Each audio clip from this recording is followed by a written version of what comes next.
Welcome, everyone. Thank you so much for joining us today. My name is Amy Sam. I am the Health Education Project Specialist at the Maxwell and Eleanor Blum Patient Family Learning Center at Mass General Hospital. Before we get started, I just want to go over a few items with you all. Please note that today's session is being recorded for educational purposes. If you're interested in viewing the recording, you may visit the Blum Center website at massgeneral.org/Blum-Center.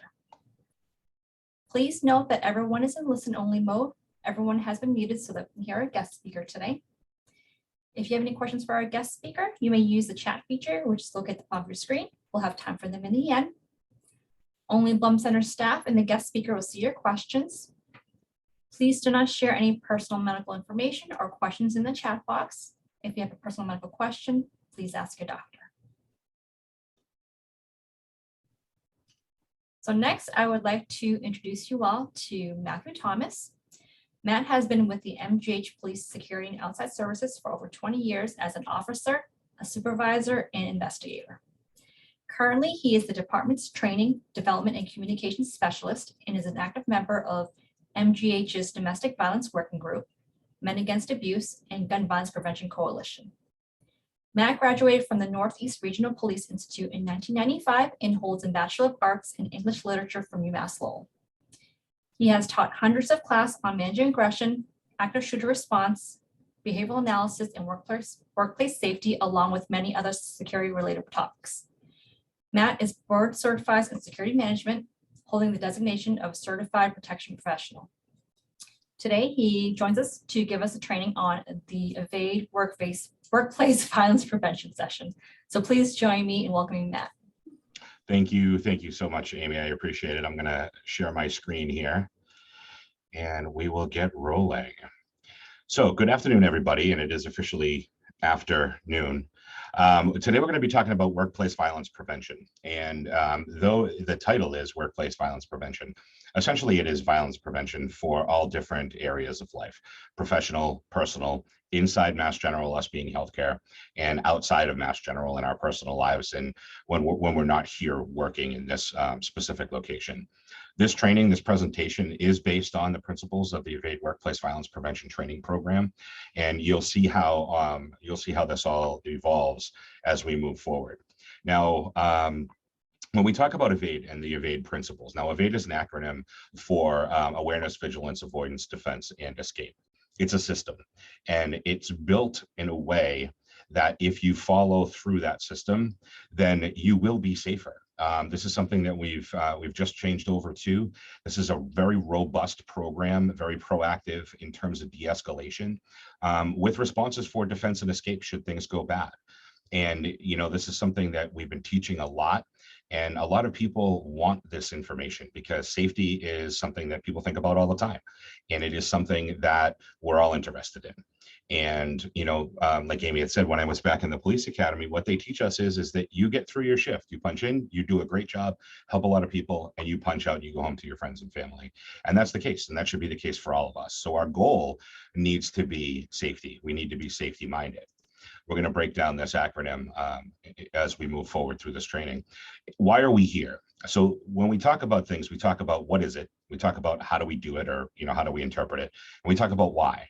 And the why is the most important thing. That's the bread and butter. Because if I can give you an answer to the question why, then it's going to be more relevant for you. When it comes to workplace violence, that is why we're here today. Because things do happen.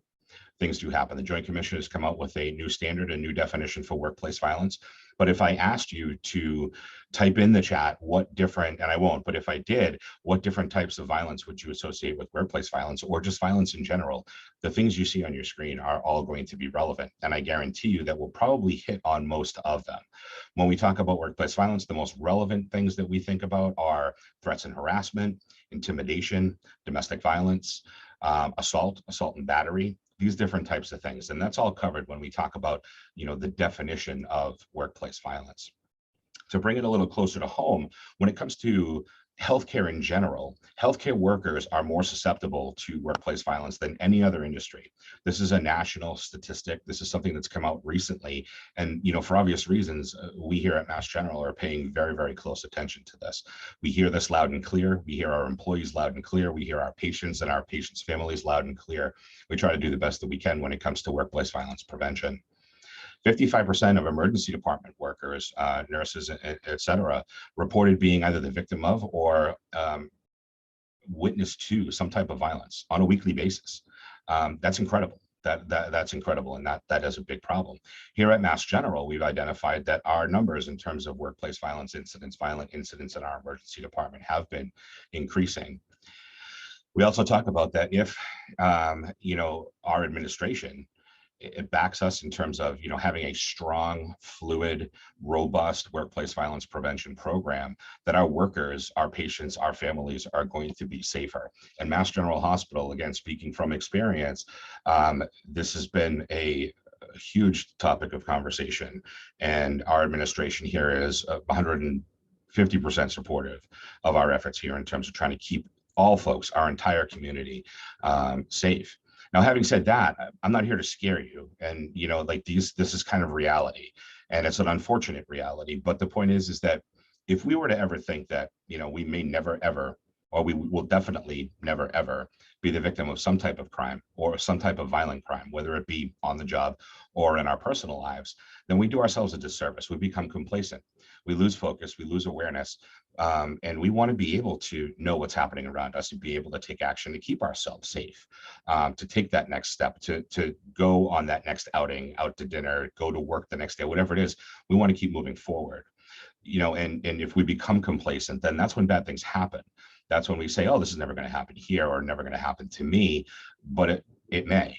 And if it does, you don't want to have that mindset, because then you can't take positive, proactive steps to keep yourself safe. So just a rhetorical question. And who is in charge of my safety? Who is in charge of your safety? And the answer is I am. I'm in charge of my safety. You are in charge of your own personal safety. And I say this because we need to take ownership for that to a certain degree. Now, for those of you who are employees here at Mass General Hospital who work here, you know that our police and security department is a 24/7 operation. We don't close, but we can't cover every square inch of all of our buildings at one time. We can't be, unfortunately, hip hugging with a lot of, with everyone that works here, because there's too many employees, patients, and families. And, obviously, as big as our security department is, as big as our department is, we can't be everywhere at every second in time. So we have to take ownership for ourselves. We have to take ownership for ourselves. And that's one of the reasons why you're here today, because you want to learn about safety, because you want to hear about safety and certain things that you can do to keep yourself safe. So the first A in AVADE, again, the acronym AVADE, not EVADE as in evade, get away, but A for awareness. When we talk about awareness, this is a mental state. This is something that we need to be. How many times have we said it? How many times have we heard it? We need to be aware of what's happening around us. When we talk about a couple different types of awareness, self-awareness is the first one. We need to be aware of ourselves. We have to know where we are, what we're doing, how we're feeling, how we're acting. If we have limitations in life, what those limitations are. So that way, in case something were to happen, we can compensate, or we can be aware of what's happening around us. The second one is emotional awareness, not necessarily just how we're feeling, though that plays a big role, because when we interact with people in general, if we are aware that we are emotional, that we are anxious, that we are afraid, that we are angry, that we are not what we may refer to as baseline in terms of our emotions, then that may negatively affect the people that we interact with. Same thing goes the other way. If we are aware that other people are having a bad day, that are emotional in one way or another, or that we can gauge what those emotions are, that helps us act in terms of our own safety, and for them as well in terms of their own safety. Because by us being safe, we're able to affect the safety of other people. For example, employees here affecting the safety of our patients. If we're aware of what's happening, then we can help them stay safe in that whatever position that they're in. Situational awareness. How many times have we said this? How many times have we thought this? I say this to my girls all the time. I have 3 little girls. They're 11, 10, and 6. And I always tell them, be aware of, situational awareness is a big thing. Know what's happening around you. Know who's in your environment and know what they're doing and how you are, how you're feeling, and what's happening around you. This simple equation, incident plus response equals outcome, is a very simple way to think about situational awareness. If we took the incident to be an aggressive person, if we knew how to react, if we knew how to de-escalate, if we knew how to protect ourselves and stay safe as our response, then our outcome is likely to be positive. If we go back to the beginning where our incident is, again, an aggressive person, if we don't know how to act, if we are dealing with someone who's angry and we get loud as they are, if we call them names like they do to us, if we invade their personal space and point fingers like they might do to us, our outcome is most likely to be negative. So we're obviously looking for positive outcomes in anything, whether we're providing treatment, whether we're receiving treatment, whether we're accompanying someone who is receiving treatment. We need the outcomes to be positive. That's what we're here for. That's what we're all here for. Okay. So situational awareness, what's happening around us and how can we positively affect that situation as we see it, as we interpret it. And environmental awareness is another big thing. Where are you? What do you see in your environment? If you walk into a room, what's in that room? And it's not just what may harm me in terms of things in particular, but people, is there a patient? Is there a person? Are they with someone else? Is it more than one person? We want to know these things. We want to be able to know what's happening in our environment. Wherever we go, I like to watch people. That's my thing. That's why I do what I do. I guess I'm nosy, but nosy is not a bad thing. But to be able to make an observation as to who is where you're at, a mall, there's thousands of people there, right?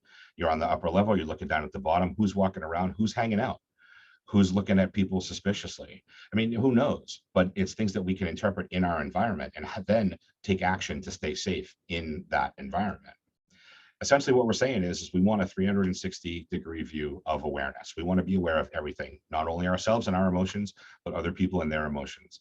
We want to know what's happening in our areas, and we want to know what exists in our environment that will help us stay safe. Because again, we're talking a lot, if not all, about observation, and that forms our action. What do we see? What do we interpret?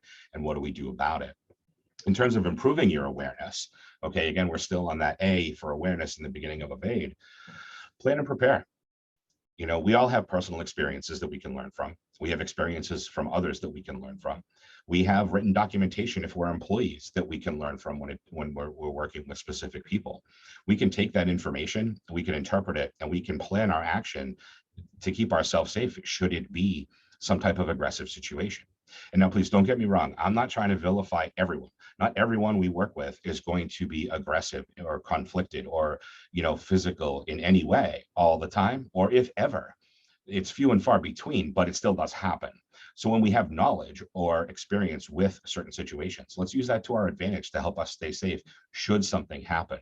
We say be response able, be able to respond based on your information, based on your past experience, based on your training and education, be able to respond effectively to positively affect your safety and other people's as well. Pay attention. Don't lose sight. Don't lose focus. What's happening when we talk about awareness? Be aware. Don't be unaware. Pay attention to what's happening at that moment. That's why we say be present. Be present now. Things may have happened in the past that we can learn from, and something may happen in the future. But if we're not aware of what's happening in front of us right now, do we miss something? And the answer is most likely going to be yes, we would miss something. So be present now so you can take action for your own safety, and be proactive, be safety conscious. I don't mean drive yourself crazy about it, but we can be safety conscious. We can be aware of our surroundings, and we can make this part of our daily lives where we're not worried about our safety. We're confident in the fact that we can positively affect our safety. We can be safe. And attitude is everything. You want to be confident. You want to project that you are confident. And if you're not confident, if you're not aware, if you're having a bad day, you want to be able to project like you're not. Sometimes, we say fake it till you make it. Unfortunately, you just need to look strong, even though you may be having a bad day. When you get behind closed doors and you drop your shoulders and you kind of huff and puff, that's okay. But if you're out and about working with people, be positive in terms of your attitude. That'll help your affect.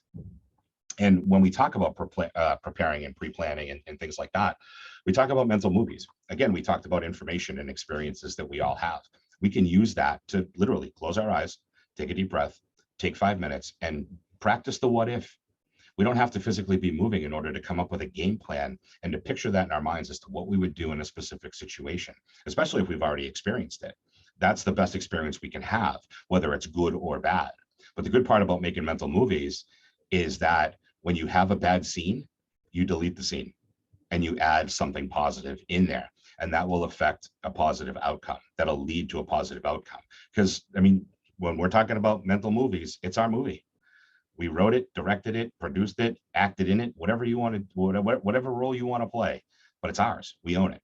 So we can take out the bad stuff, if there is any, and put in the good stuff and practice that. If things were to happen in the future, your brain takes over and gets your body moving in the right direction. So it's not just physical practice that you can work through and that you might want to do or need. You can do mental practice just as much, and it would be just as effective. So we can picture these things, and we can, practice through different things that occur. So let's talk about vigilance now, okay? So we talked about awareness. Let's talk about vigilance, the V in AVADE. We have to pay attention to what's happening inside us and outside of us, okay? We have to be vigilant. We have to pay attention. We have to, again, be present so we know how we can positively affect ourselves if we're in a bad situation in terms of our own safety. So here's another question. Is there a sixth sense? Now we talk about sight, hearing, taste, smell, feeling, different, all the 5 senses, right? But is there a sixth sense? And if so, what is it? Maybe intuition. Maybe that gut feeling. Maybe that hyper awareness, or that awareness of in a sense of danger, of the bad things that are happening in our area. Have you ever looked at a situation and basically just said, you know what, something that's just not right about this? There's something, I'm getting that gut feeling. I got butterflies, or I got the heebie-jeebies, or I got the hair standing up on the back of my neck. I'm sensing danger. There's a reason for that, because when we talk about intuition, we talk about it being like a personal security system. It's always on. And when it tells you that there's something not right about the situation, chances are you're right. There isn't something right about the situation. So what do we do, again, to affect our own safety? We have to pay attention to that. We have to be vigilant in terms of how we feel and how we interpret things so that we can take positive action towards our own safety. And again, not with everyone. If it's a bad situation, we identify it, then we have to take action. But we want to make sure that, again, we're not driving ourselves crazy with this. You know what I mean? We want to be aware. We want to get into good habits so that we're doing things on a consistent basis, but it's almost second nature. It's something that we just do. There's a lot of things that I just do because I've had so much experience with it, and I don't even realize it sometimes that I'm actually doing it. And I'm sure you all have experiences like that as well. And we want our safety to be like that, so that we're observant, we're aware, we're vigilant in terms of how we feel, and we pay attention to that. So let's move on to the second A in AVADE. So again, we have awareness, we have vigilance, and now we have avoidance. Avoidance is probably the biggest part of this, because the next is the D for defense and then E for escape. We don't want to have to get to that point. We want to avoid bad situations.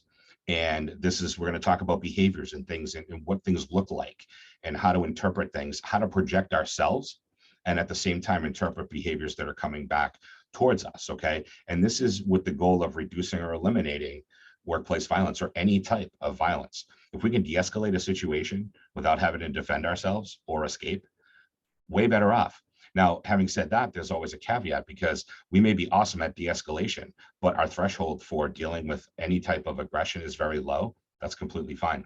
We always say, if you feel unsafe for any reason, get out, escape, find a safe place to be that's not there in that moment. If you're comfortable de-escalating situations and you're great at it, and takes 2 minutes, takes 5 minutes, takes 10 minutes, that's awesome too. But we have to listen again to our intuition, to what's being said to us inside, that things are not good and we need to get out, or things are okay and we can try to de-escalate that situation. So we'll talk more about this as we move forward. In terms of targets, we always talk about buildings and things like that being a hard target or an easy target, okay? When we talk about easy targets, we don't want to be an easy target. We don't want to be unaware. We don't want to be non-confident. We want to be opposite. We don't want to be timid. We don't want to be submissive. We want to be aware. We want to be confident. So when we're moving around, what are we concentrating on? Where we're going, how we're going to get there? Okay, what are we going to do when we get to that location? If it's to perform a test with someone, or if it's to go to the grocery store. And what, my mother always says, when I say, "Ma, what do you want from the grocery store?" She literally closes her eyes and goes up and down each aisle. It's the same thing. Like, what is my plan? What is my plan of action? I want to be aware, eyes up, heads up, erect posture, confident, purposeful, not the opposite of that. So there's this like old joke that I like to tell. If you and I were running through the woods getting chased by a bear, how fast do I have to run?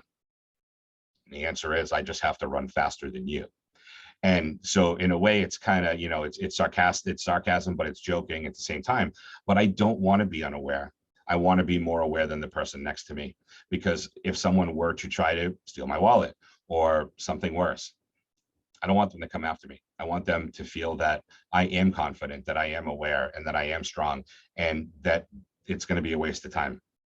And so that's why, in terms of easy versus hard target, we want to project ourselves that we are confident, that we are strong, that we're not timid and we're not submissive, and that we are that we can handle any type of situation.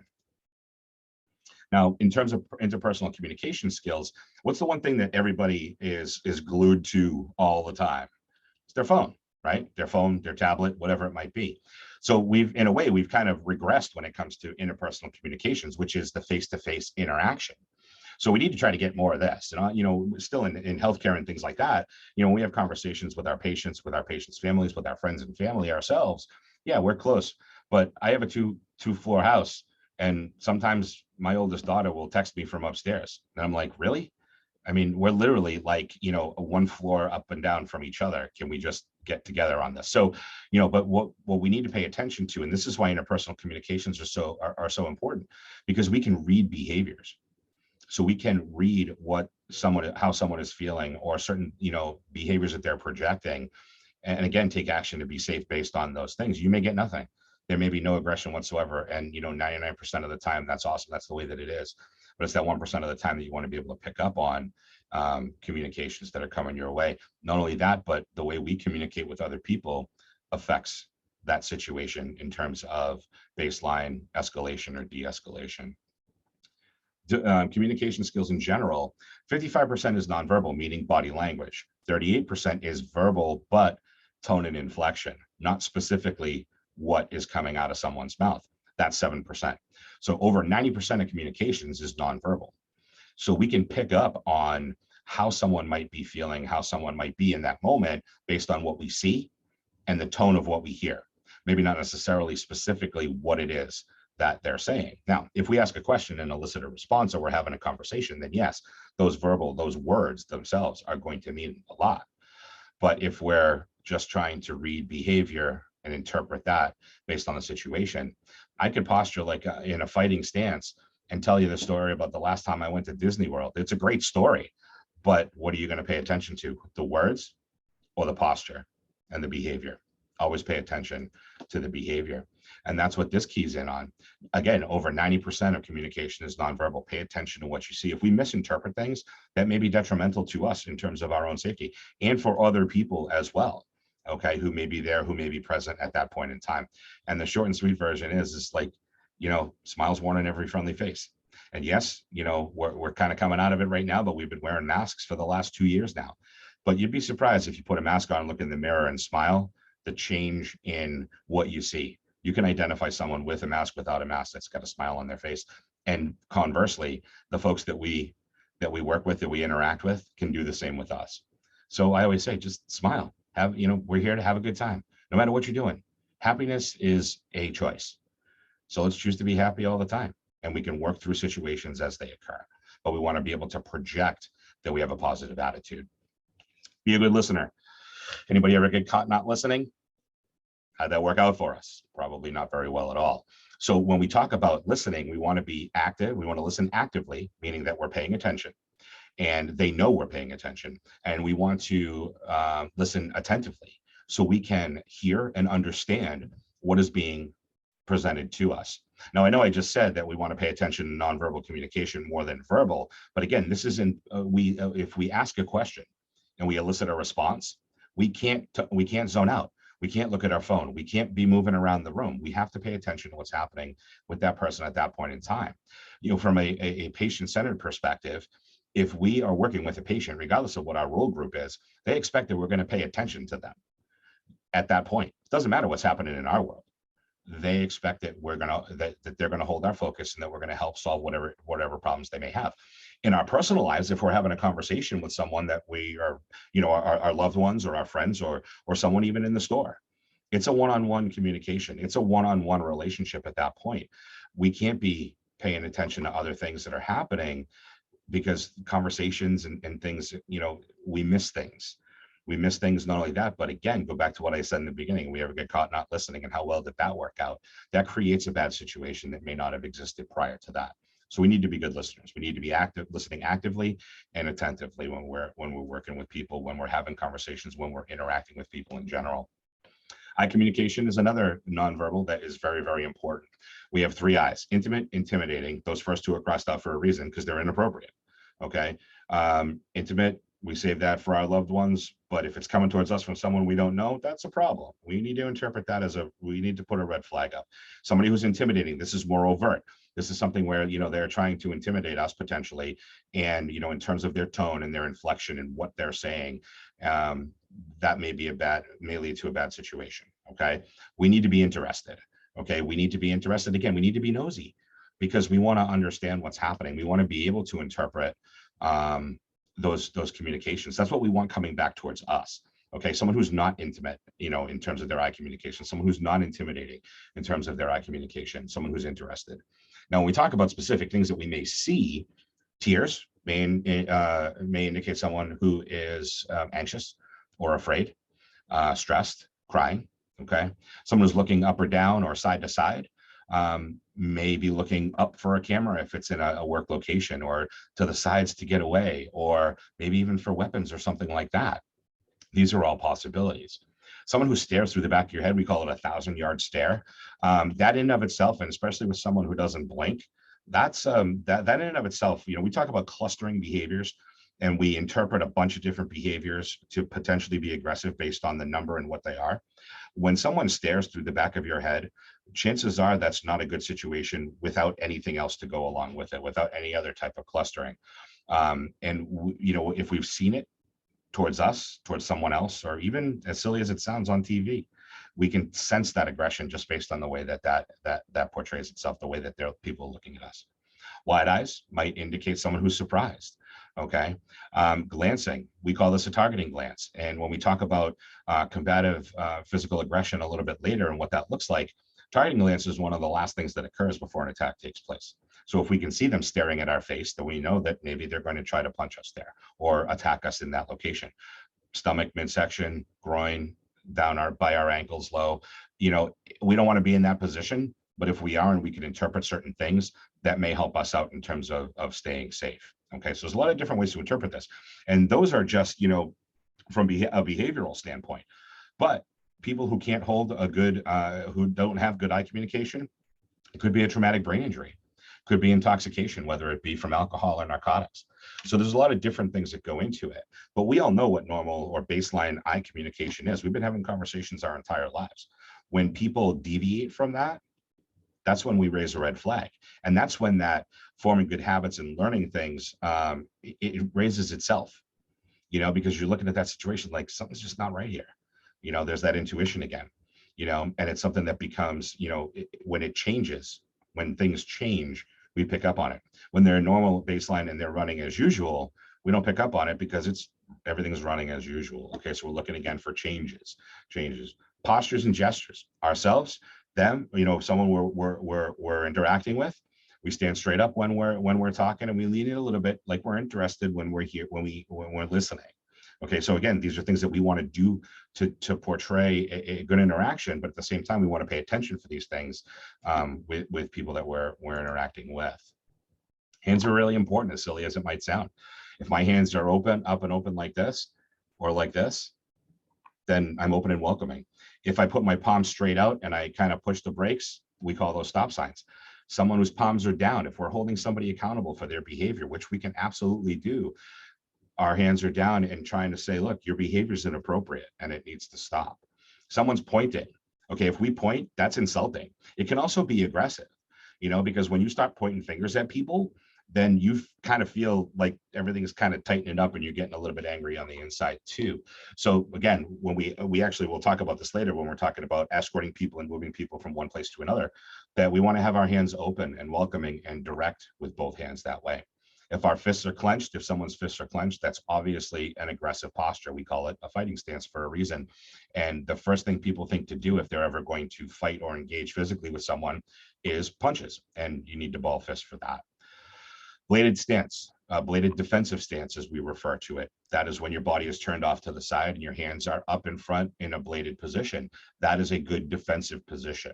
And the extended part of this class, we would physically be working in terms of self-defense, but we can't do that virtually or in an hour. But, you know, when we talk about safety and de-escalation and things like that, we always talk about how you stand and it being like, you know, basic information.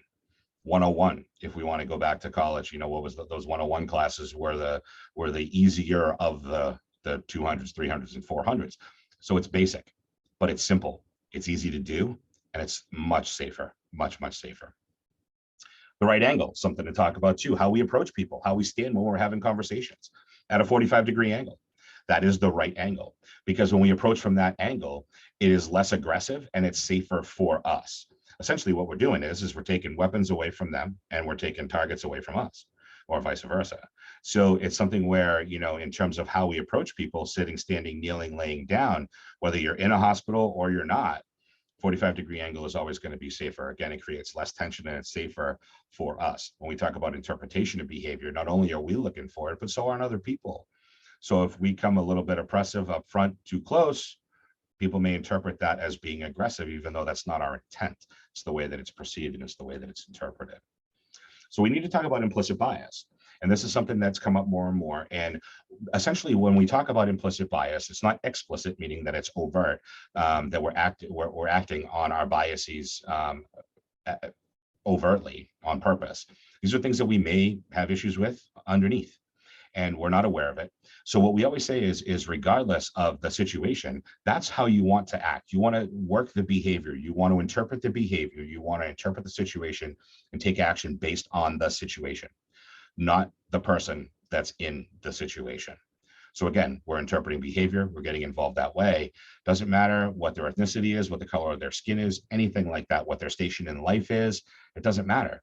We're working the situation, we're working the behavior, we're trying to interpret things that are happening based on that. Okay, so in terms of implicit bias, that's what when we teach this class, we preach this, preach, because if I'm passing off information from one nurse to another, and I say, nurse so and so, the drunk guy in bay 13. Well, how does that sound? Well, it sounds awful. It's a bad interpretation, but does that now form or shape something in the nurse who's taking over for me in terms of what their behavior might be? They might be the nicest person in the world. You know what I'm saying? They might not be. But why I want them, you know, we want to refer to people as, you know, that person who is intoxicated, who is stressed, who is combative. And we don't want to draw any conclusions based on anything other than the behavior. That's what we need to interpret. Trauma-informed care is another big thing too. Everyone has a backpack. We don't know what's in that backpack. Most likely everyone has experienced some type of trauma in the past, and whether that is personal or it's through someone else, you know, we don't know. Sometimes we ask and we get information. How many people have you talked to, or how many times have you said in your life that, you know, like you got a fever or something like that? I'm not going to the doctor. I hate going to the doctor. Well, that's maybe based on something that's happened in the past. You know what I mean? You don't want to go to the specific store based on the fact that bad things have happened there in the past, or your interpretation of. So, you know, everyone's got a backpack. We've all experienced some type of trauma in our past. We have to understand that. So when we're working with people, we kind of got to meet them on their level.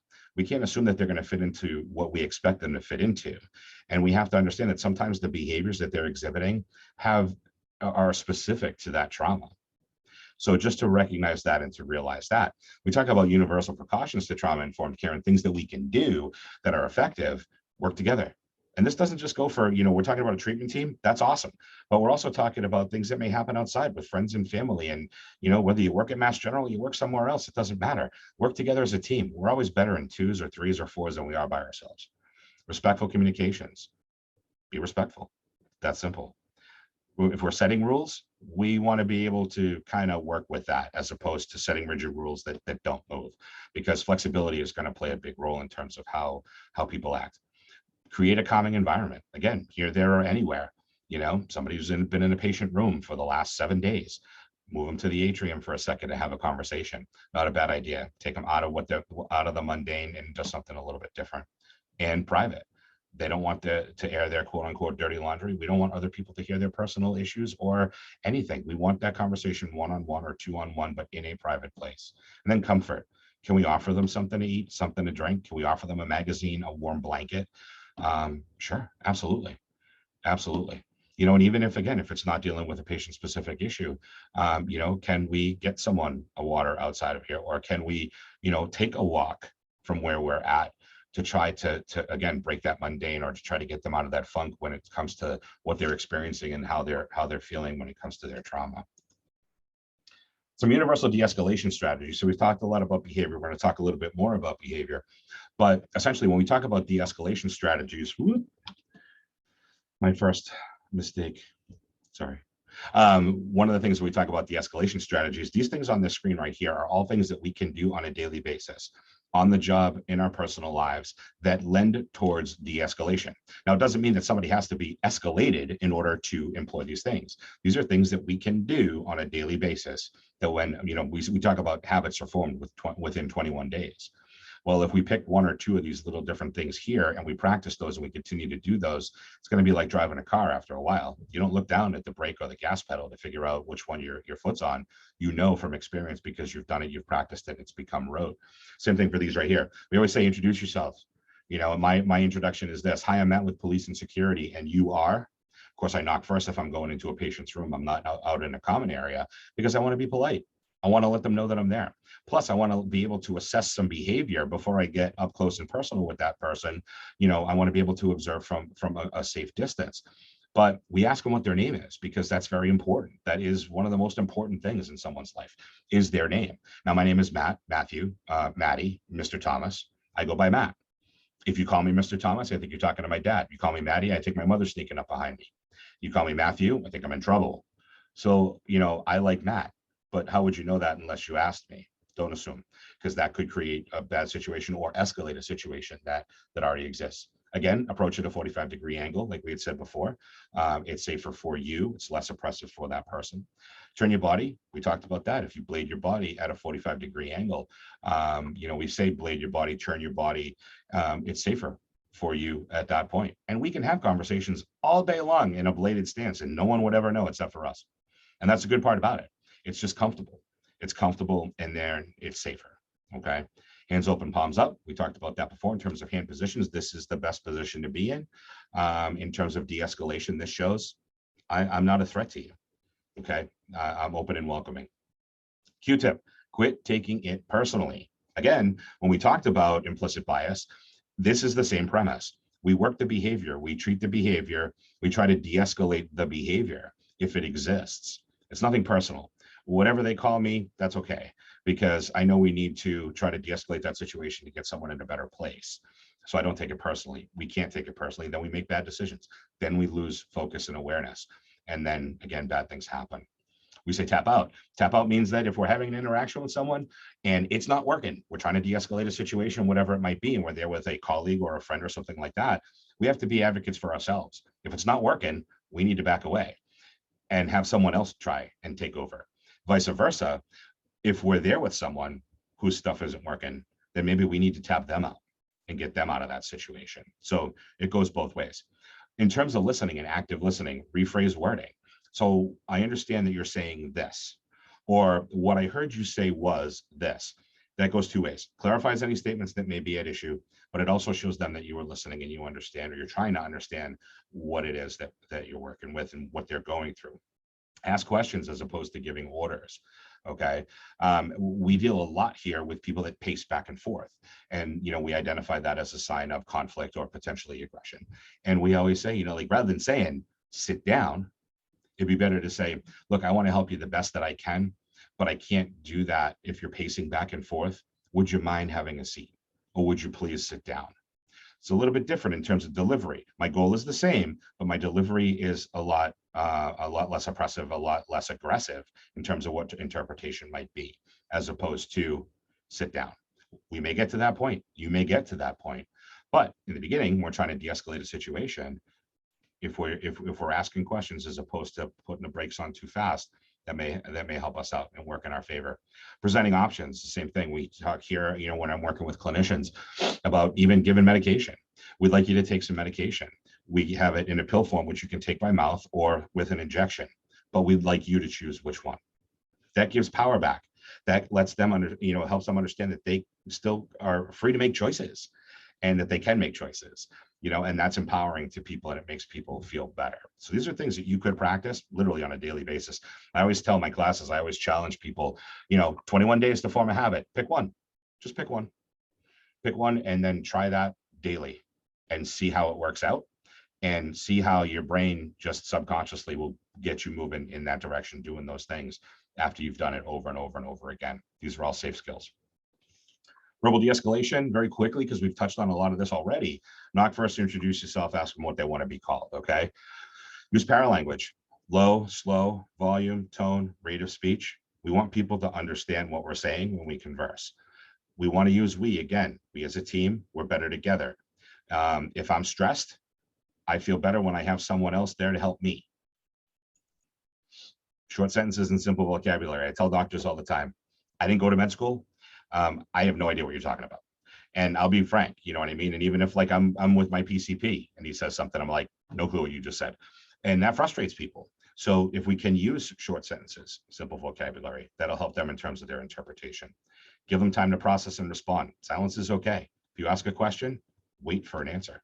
They may be thinking about it. What's the best way to present it? What is the answer to the question? Okay. Let them vent.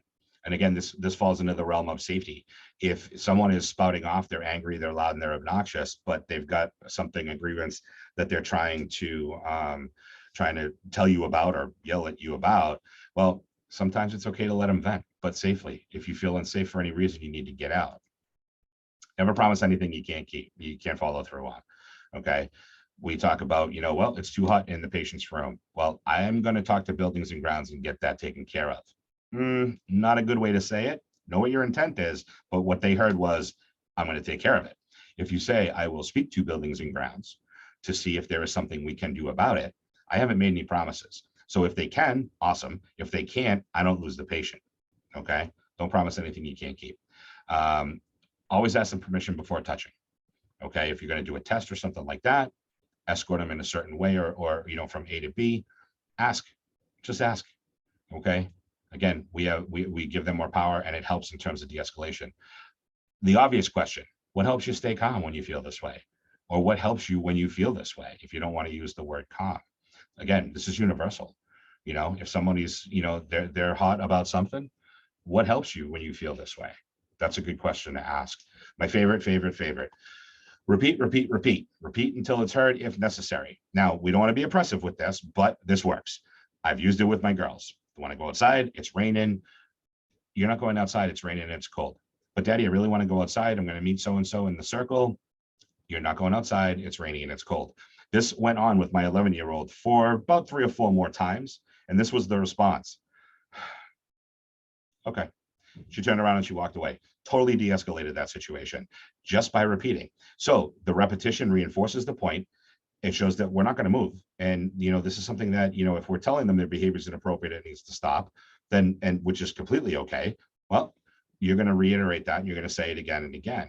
They're going to hear it. They're going to interpret it. They're going to realize that that's what needs to happen. Plus, if the only thing you can think of is what I just said, well, guess what? That gives you some way that just, it's a repetition. You don't have to think of anything else. One of the biggest things people have issues with sometimes is ad-libbing in conversations or rolling with conversations, because people aren't confident in having conversations. But this right here just gives you an out. It just gives you one thing to say at that point in time. Types of agitation. We're going to talk about these briefly, but we're going to talk about stress. We're going to talk about anger. We're going to talk about intoxication and combative physical aggression. These are 4 different types of potential agitation. Stress, conflict. Can evolve into agitation and aggressive behavior. Anger, agitation. Intoxication could go either way. Combative, definitely agitated. So we're going to talk about this. But like I said before, avoid using labels. If you're talking to someone about someone else, you know, the person who is, as opposed to the drunk guy or the drunk girl or whatever that might be. Okay. Let's talk about stress. My own anxiety, I don't like bridges, can't stand heights. I get the shakes, the sweats, jelly legs, pursed lips. I lose feeling in my fingers and toes. I get tunnel vision. These are things that happen to me when I get stressed, when I get panicky. I always say, you know, like reflect on yourselves in terms of the last time you were in a situation like that, where things just weren't right. You were feeling stressed, maybe not as bad as, you know, in a panic situation, but how did you react? How did your body react? And then flip the switch, because people that we interact with can feel the same way. They're not immune to it, just like we're not immune to it. So we have to understand that. And when it comes to, you know, especially when it comes to providing treatment to patients and families that are involved in patient care, you know, we're all part of the treatment team, including the patient, including the family. So we need them at that baseline where we can all work together positively, which is why de-escalation and getting someone who is stressed to level off is important. De-escalation, you know, we need to be supportive. Can't be loud and obnoxious. Work together as a team. Don't get too close unless you have to or ask permission to. Spacing is really important. You know, if we get within 3 feet, we call that personal space. People tend to amp up. They get more stressed or they get more aggressive. Don't make promises and don't stare. You know, different things like that when it comes to people who are stressed, anxious, panicky, things like that. Anger, loud, obnoxious, in your face, spitting when they talk, airing a grievance, whether it's valid or not to you, that's what they're doing. Calling names, invading your personal space, pointing fingers. These are different things that happen when someone's angry. The face may be red. You know, I think stress is not so easy to identify, but anger is. It's a lot easier to identify. And, you know, when we talk about anger ourselves, anger someone in someone else that we've observed, you look at someone like they're angry. Well, there's a reason why. And these are all those different reasons why. We talk about de-escalation. We can be supportive or we can hold them accountable for their behavior. Okay. And both are acceptable. We can listen to them. We can let them vent. We can try to help them with their problem as long as we feel safe. Or we can hold them accountable for their behavior. We can put the brakes on and say, your behavior is inappropriate. It needs to stop. You cannot speak to me this way. You cannot call me that name or this name. You cannot speak to her that way or him that way. We can hold people accountable. A lot of times with people who are angry, when you put the brakes on them and you hold them accountable for their bad behavior or their behavior, then they'll realize that, oh, yeah, you're right. I'm not acting like I should be. I'm not acting appropriately. And they may stop. Okay. And people who are intoxicated, again, we're talking about alcohol or drugs on board. They can't pay attention very well. Their gait is not good. They can't walk very well. They're not very good when it comes to ambulatory. They sway back and forth, slurred speech, and you may even smell an odor that has to do with their intoxication. They may be loud and then soft. It depends. You know, we always say when you're working with someone who is intoxicated, avoid it if you can. Now, there's a lot of situations, you know, that you can't. You know, if we're treating a patient who is intoxicated, but avoid the situation if you can. Be cautious and aware, because if people aren't steady on their feet and they're making sudden movements and things like that, then you might get in the way, and that might be that it may be physical towards you, maybe not on purpose, but we don't want to end up getting bumped into and knocked over, you know, because we weren't, you know, far enough away at a good distance. Don't argue. Try to agree with them. You know, if you're going to have a conversation, stay in the conversation and ad lib and work through that the best you can. Sometimes people just want to talk. And again, assess the area, environmental awareness, know what's there and what could hurt you or them if they were to fall. Combative physical aggression, this is where we don't want to be. We always talk about there's two sides to a bad situation. There's the side by the door, which is okay because we can escape. There's the bad end of a bad situation, which is on the other side of the room where there is no escape. The door is on the other side of the person that may become combative. So when we talk about this, think of a fighting stance. Okay, their body's bladed, their fists are pumped, they're bobbing and weaving, rocking back and forth. They can't pay attention or they're overly concentrated. So we're talking about almost opposite ends here. Someone who's talking and then all of a sudden they stop talking, or someone who hasn't spoken a word but now all of a sudden does. These are things to be aware of. But essentially, when we talk about body language in particular, that fighting stance is going to be the key. That's what's going to give that away. along with the fact that, again, targeting glance, where are they staring, where are they looking, before an attack potentially takes place. And all movement stops. So if someone's bobbing and weaving, rocking back and forth, they're walking around the room, they're pacing, they're pumping fists and things like that. Before someone attacks, they're going to stop moving.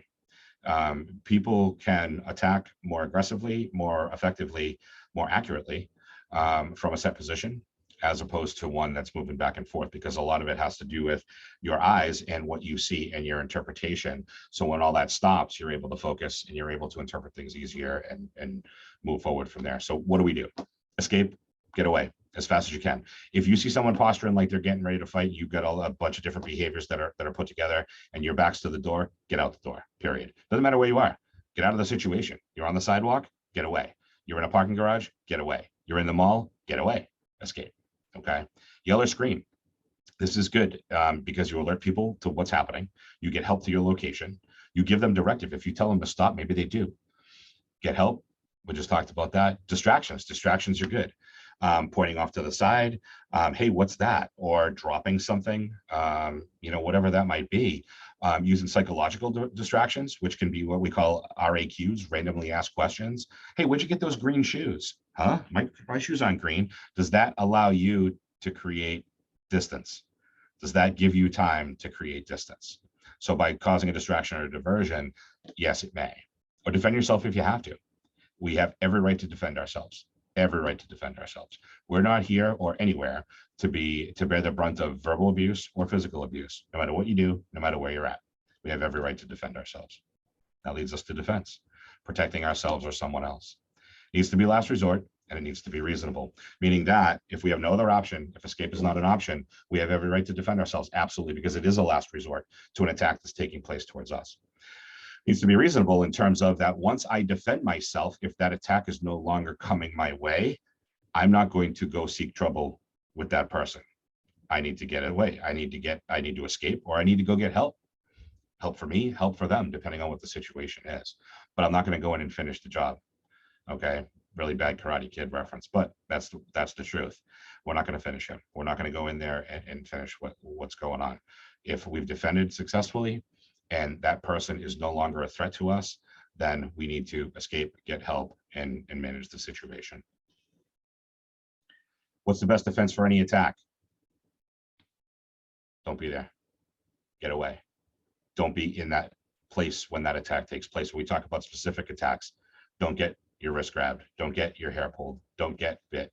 Don't get choked. Don't get put in a bear hug. Okay? Don't get punched by not being in that location. So we always say get away. Escape if you can. Escape if you can. It's the safest thing to just not be there. Okay. Time and distance is really important. We talk about reactionary gap. 4 to 6 feet is a safer distance. The closer you get, the more vulnerable you are and the less safe you are.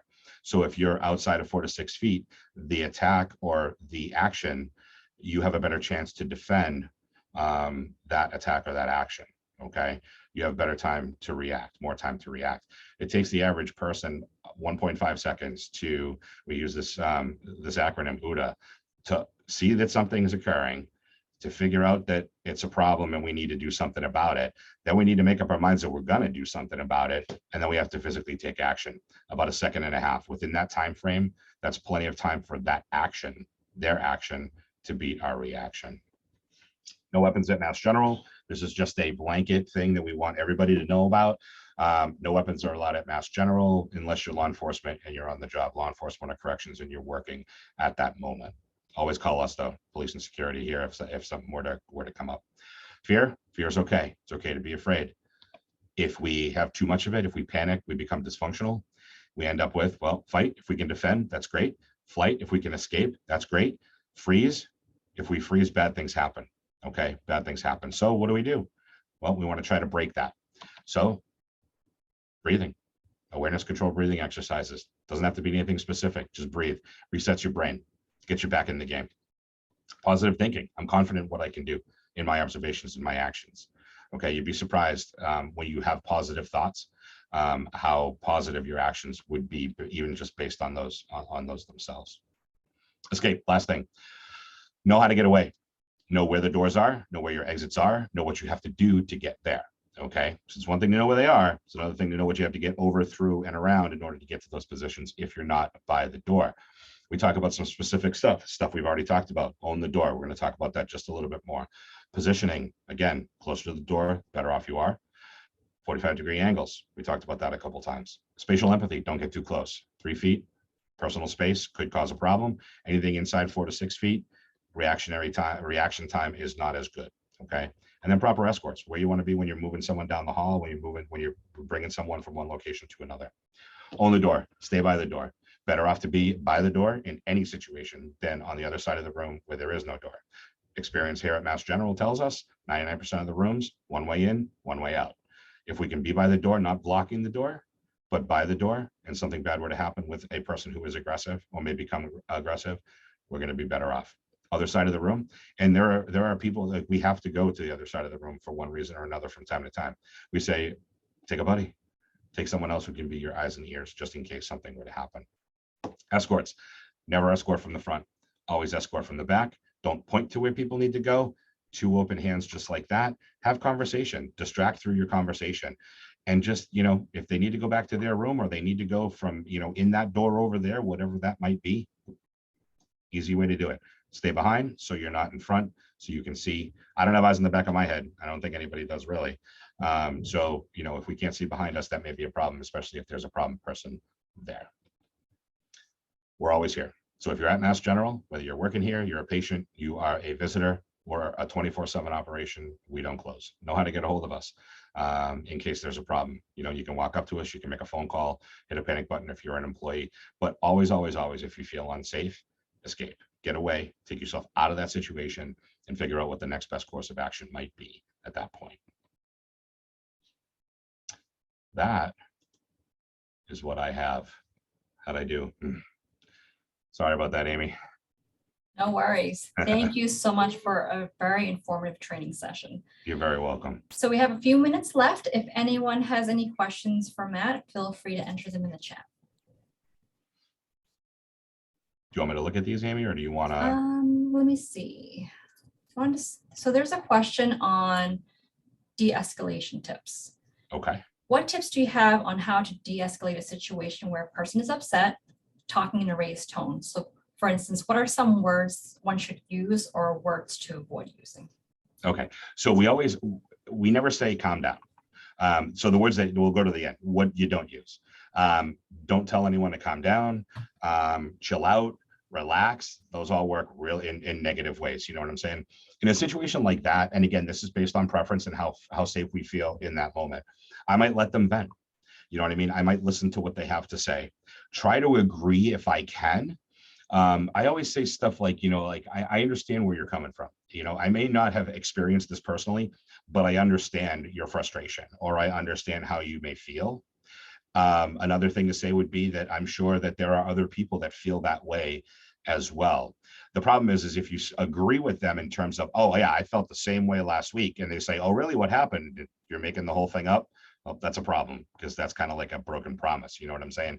So, in terms of things like that, it all depends too. Like we say we can hold people accountable. So if that situation, if that grievance, if that conversation becomes secular, and it just keeps going around and around and around, we may need to put the brakes on and say, look, I understand you're frustrated, but this behavior needs to stop. If we're going to go from supportive to more assertive, things like that.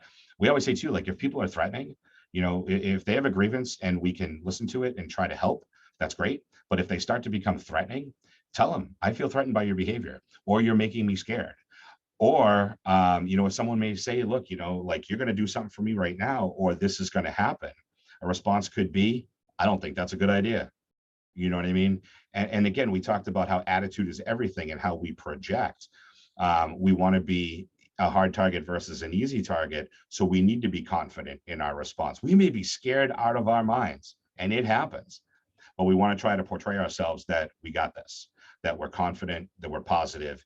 And, when I say your behavior is inappropriate, I mean, your behavior is inappropriate, So, and I actually, one thing comes to mind, where a nurse was working with a patient who was very demeaning. And I said, what was your response when he called you stupid? And she said, I didn't have one. And so we talked about it, and it was putting the brakes on, you know what I mean, where your behavior is inappropriate. And then that repetition, well, you're my nurse, you're going to do what I tell you. Your behavior is inappropriate and needs to stop. So, you know, again, repetition works a lot into that as well. And it works really well too. Works really well. Thank you. These were all great strategies. For folks who are joining from the community, not a Mass General employee, do you have any resources on where they can go for additional training? I would check with your local police department. And I tried to, you know, make it as general as possible, because these things, my examples may be healthcare specific to a certain point, but these things are universal, where you can, it's not just at Mass General that these strategies are going to be effective or are going to work. But definitely, you know, there may be self-defense places, you know, in your communities. One thing we always tell people is reach out to your local police department, because a lot of times local towns, cities or towns will have free training.